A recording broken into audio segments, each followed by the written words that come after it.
That Mumbai man, Shankar Mishra, who had urinated on an elderly woman while drunk on an Air India flight in November, has been brought to the national capital and is being produced in court as I speak. Let's go across to my colleague Mukesh Singh, who is monitoring the story. He is in the Delhi court where Ms. Mishra has been brought. Mukesh, Mishra was arrested late on Friday night by the Delhi police in Bangalore. Take us through how that happened and what has happened since then, and what are we expecting to transpire in court right now? देखिए, शंकर मिश्रा को Delhi police ने बेंगलुरु से गिरफ्तार किया था। गिरफ्तार करने के बाद पुलिस उसको दिल्ली लेकर आई है और अब से कुछ देर पहले उसे पटियाला हाउस कोर्ट में पेश किया गया। कोर्ट में पेश करने के बाद दिल्ली पुलिस ने उसकी 3 दिन की रिमांड मांगी और ये कहा कि आरोपी को विक्टिम के सामने बिठाकर पूछताछ करनी है और साथ में जो उस फ्लाइट में केबिन क्रू मेंबर थे उनके सामने बिठाकर भी पूछताछ करनी है। लेकिन कोर्ट ने कहा कि आरोपी को पुलिस रिमांड पर ले जाने की कोई जरूरत नहीं है और पुलिस ने आरोपी को 14 डेज की जुडिशियल कस्टडी में भेज दिया है, यानी जेल भेज दिया है। तो अभी से कुछ देर पहले कोर्ट का फैसला आ गया है जिसके तहत आरोपी को 14 डेज की जुडिशियल कस्टडी में भेज दिया गया है। वहीं जो विक्टिम लेडी है उसने एलिगेशन ये लगाया था कि 26 नवंबर बीते साल 26 नवंबर को वो न्यूयॉर्क से दिल्ली वाली फ्लाइट में आ रही थी, एयर इंडिया की। उस फ्लाइट में बिजनेस क्लास में बैठी हुई थी, तभी पीछे से एक शख्स ने उस पर यूरिनेट कर दिया और इसके बाद उसके सारे कपड़े और उसका पासपोर्ट खराब हो गया।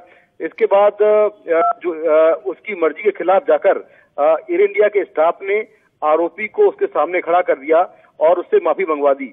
इसके बाद 27 नवंबर को इस मामले की कंप्लेन विक्टिम की तरफ से एयर इंडिया को की गई और फिर एयर इंडिया ने इस मामले की जांच शुरू की।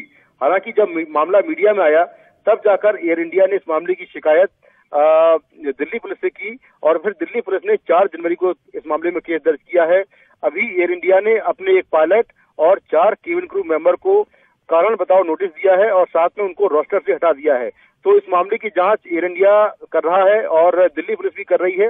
डीजीसीए ने इस मामले में एयर इंडिया से एक डिटेल रिपोर्ट मांगी है और हो सकता है कि रिपोर्ट आने के बाद इस मामले में और भी एक्शन हो, लेकिन फिलहाल आरोपी को 14 डेज की जुडिशियल कस्टडी में कोर्ट ने भेज दिया है। जी Mukesh, if you can just again repeat for our viewers, what exactly are the charges here in this case against? देखिए, इसमें जो चार्जेस हैं, बेसिकली पुलिस ने जो केस दर्ज किया है उसमें 354 यानी कि मॉलेस्टेशन, इसके अलावा 294 यानी कि पब्लिक प्लेस पर कोई ऑब्सीन एक्ट करना यानी कि अश्लील एक्ट करना, और इसमें जो है 509 506 यानी कि थ्रेट करना और 23 एयरक्राफ्ट एक्ट लगा हुआ है। ये सभी सेक्शन है जो कि नॉन अवेलेबल है और इनमें केवल कोर्ट ही बेल दे सकता है।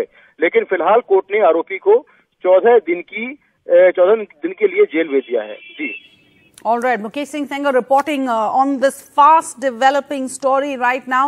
Thank you. We will come back to you for more updates. Meanwhile, let's listen in to what the police were saying on this matter.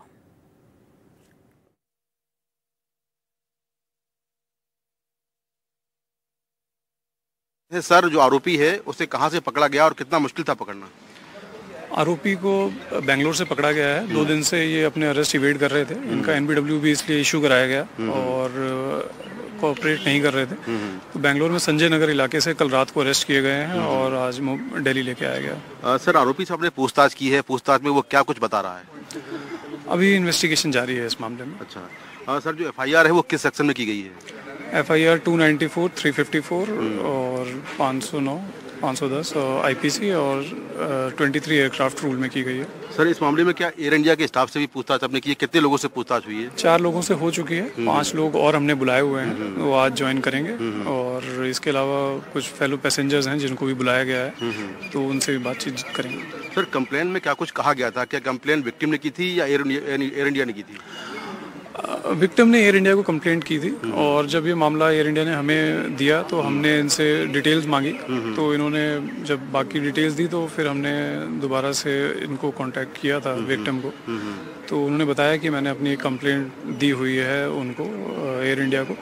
अपनी इल हेल्थ की वजह से वो हम लोगों से अपनी ओरिजिनल स्टेटमेंट नहीं दे पाई, तो हमने एयर इंडिया से लेके उसी पे कार्रवाई की। सर, आरोपी क्या लगातार भाग रहा था? वो मुंबई से मैसूर गया, फिर बेंगलुरु गया, क्या लगातार पुलिस से बच रहा था वो?